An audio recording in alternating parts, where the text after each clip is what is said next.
ngày mình xa rời nhau thì anh đã cô dâu những nỗi đau thật sâu trong trái tim của mình. Nếu ai hỏi lý do hai chúng ta chia lìa thì anh nói do anh không tốt thôi mà. Dù người ra đi là em, người thay đổi cũng là em, đã xé tan lòng anh.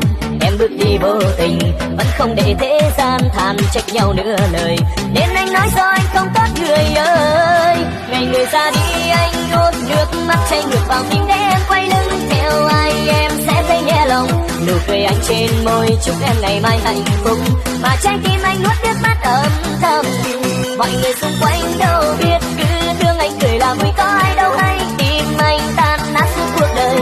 Bởi vì anh yêu em đến nay tình yêu vẫn thế, nên vắng em mãi mãi anh cười không vui.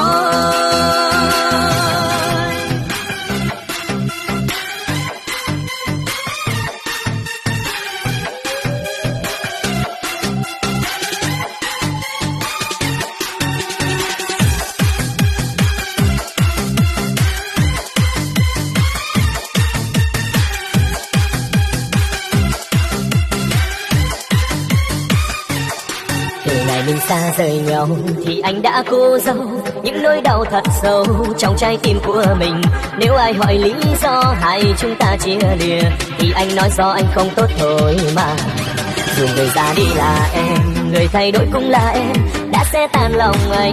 Em bước đi vô tình, vẫn không để thế gian than trách nhau nửa lời, nên anh nói do anh không tốt người ơi.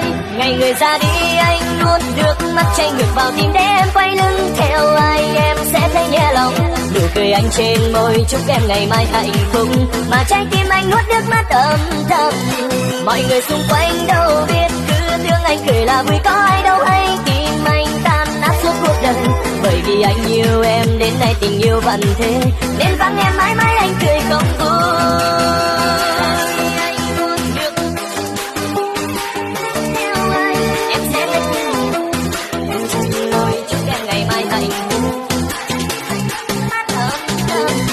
Mọi người xung quanh đâu biết cứ thương anh cười là vui, có ai đâu hay tim anh tan nát suốt cuộc đời. Bởi vì anh yêu em đến nay tình yêu vẫn thế, nên vắng em mãi mãi anh cười không vui.